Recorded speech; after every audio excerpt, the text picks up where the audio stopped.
and masculine. And that is because whenever I speak, I'm very direct about certain things. And I'm one of those people that really enjoys and appreciates and needs clarity on certain subjects. I also will open the door for you to say how you feel. And I might ask you twice, like, hey, so how do you feel about this? I had to realize and really learn how to see if someone was just trying to shut me down or if they truly didn't understand why I was asking.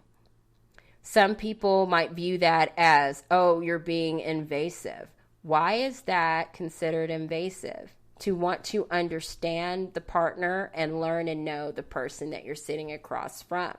So, one of the things that I had to work on within myself is understanding that not everybody is like me and not everybody wants to share freely.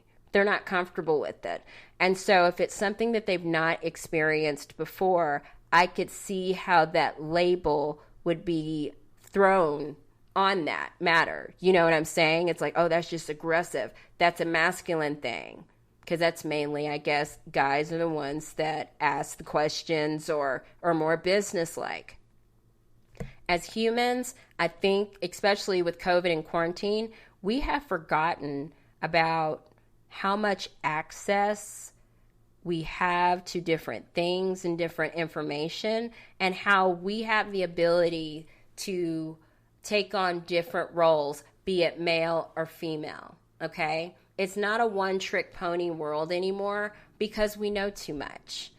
If I need to know something, I can go to YouTube and get a whole presentation on how to do it. You know what I mean? So it shouldn't be viewed as weird or taboo that if there's something broken in my house or something like that, I was a single female for how long? I know how to jump in and just do it myself. But then that gets me the label of masculine. So do you see how that can be like damned if you do and damned if you don't as a woman sometimes? And we're going to get on the men too, because I feel like with guys, we do the same thing to you, but in an opposite way. But I'm going to get into that. So I'm going to take a quick little second here because we are right here at 8:34. So for any of my listeners that are watching or anything like that, if you would like to join in on this conversation with me, I am encouraging you to please, please, please call into the line. I would love to hear from you here at the CBD and Keke. The business line here is 512-938-8426. I would love to hear from you and hear what you have to say. That would be great. So I'll just wait on that for a bit. And then we'll just get back into that. But anyway, I almost lost my train of thought there. So how many people do we have in here? We got about 5 folks. Okay.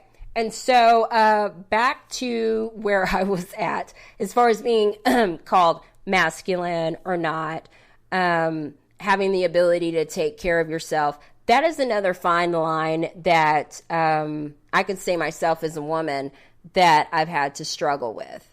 Because you want to sit back in your feminine, you want to adopt some of the traditional styles, but sometimes the environment that you're in is not conducive to that, so then you have to make another choice. There's so many ups and downs that have taken place that can adjust your comfort level to where you almost don't want to let someone do for you. And that's really, really hard. And that's why it's really important to have good, open, strong communication with your partner that you're with.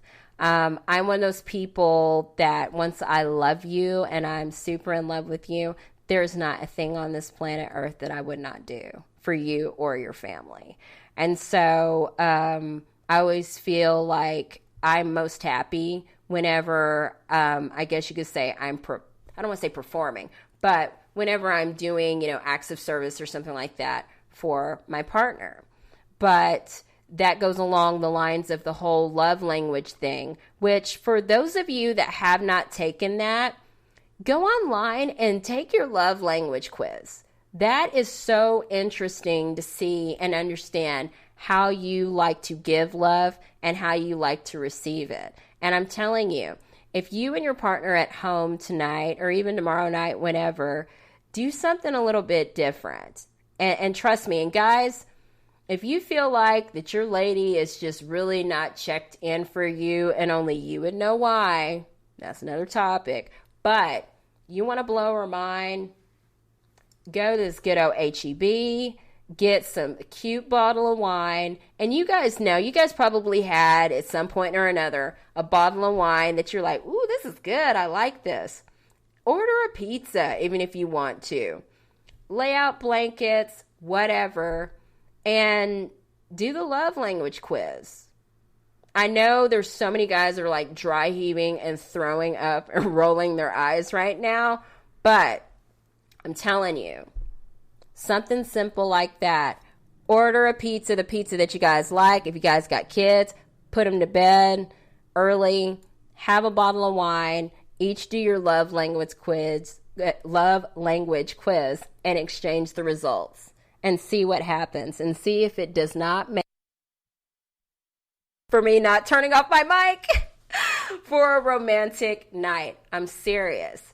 I am so serious. Do those little things. Start learning more about your partner and have her learn about you, because I'm telling you, it does wonders. Now, another thing, I can only speak for myself, and this might be Coach Simmons After Dark content, but I'm just going to go on and throw it out there. Let me go sip on this.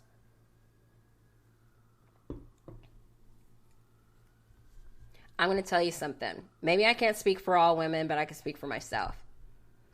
Guys, do you know how you want to be the one that's like, her protector? You don't need her asking another guy to change a tire or something like that. That's your role. That's your job. That's what you want to do, right? Because that's you're a man. That's what you do.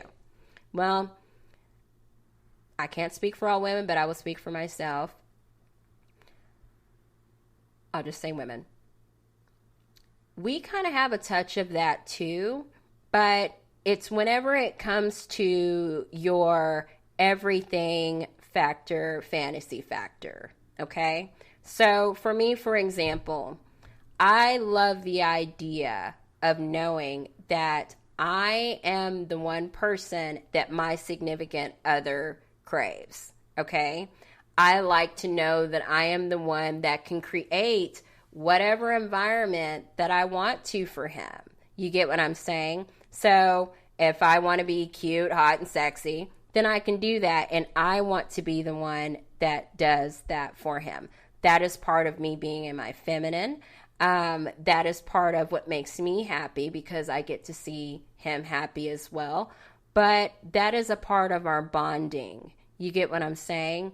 And so finding out what he likes and understanding that and what it means to him, those things are very important to me. Now, I'm going to say this, ladies, before you start trying to do all of this, you have to look at the value of that for you and say, do I find that valuable, or do I care to do that?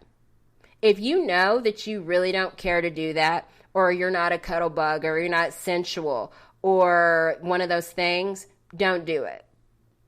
Don't do it. Don't get in the habit of doing stuff that you know that you really don't like, because it will show.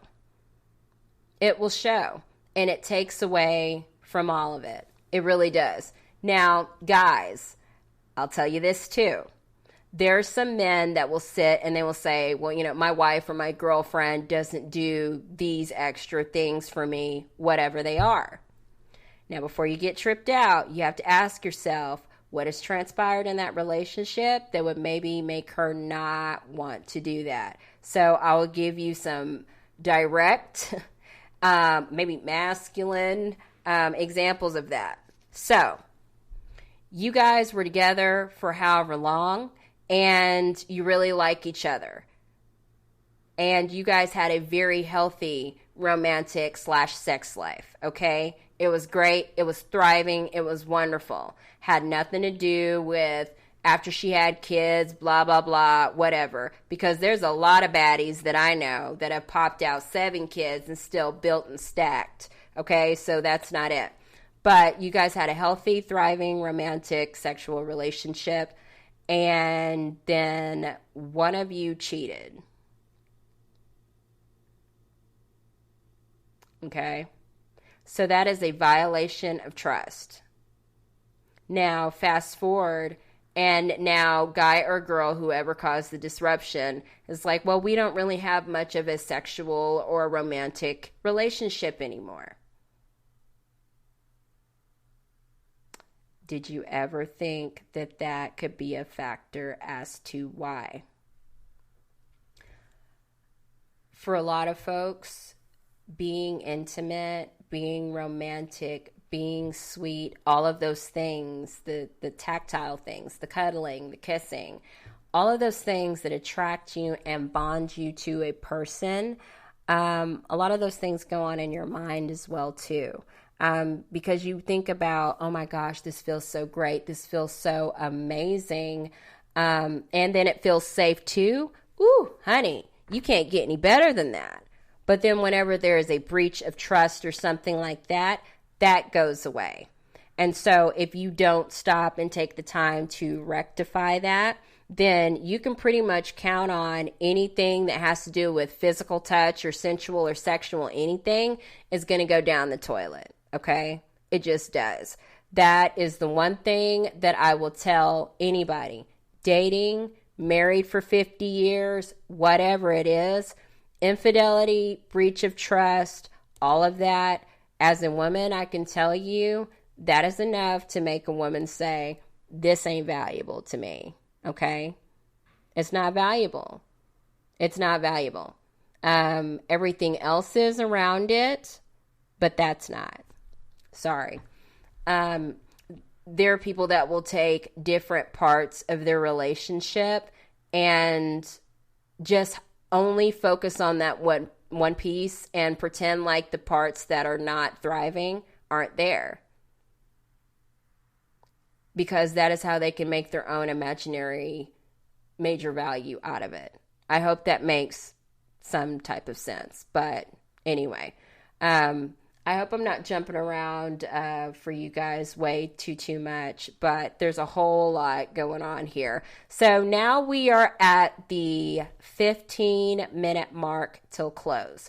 And so I want to invite my listeners out there to jump in and ask me any questions that you might have in regards to value systems within your relationship. If you want to ask about how to tell if someone sees you as valuable, in which I can touch on. I don't want to say how to make yourself more valuable to somebody, because you really can't make somebody see you as valuable unless you know what their value system is. But it is just one of those things. So I'll give that opportunity for anyone that wants to call in. The business line here for the CBD and Keke with Coach Sheena Simmons is 512-938-8426. I'm talking all things love and diversity, all of those things. And so I will wait a couple of seconds here and I will keep going. So, little side note, love and diversity dating coach. Age gap dating, which is a major thing that happens that people still, for whatever reason, see as taboo. Why? I don't know. I personally think it's a beautiful thing. If you've got the age gap going, sometimes that allows people an opportunity, depending upon what has happened, that allows them to have a whirlwind love of their life twice or a third time or whatever, depending upon how old they are. But I think it's fantastic if you can find common ground with somebody that looks different than you or different age, different upbringing, and you can still find love in that. Think about how beautiful that is. That's very beautiful and very unconditional. It's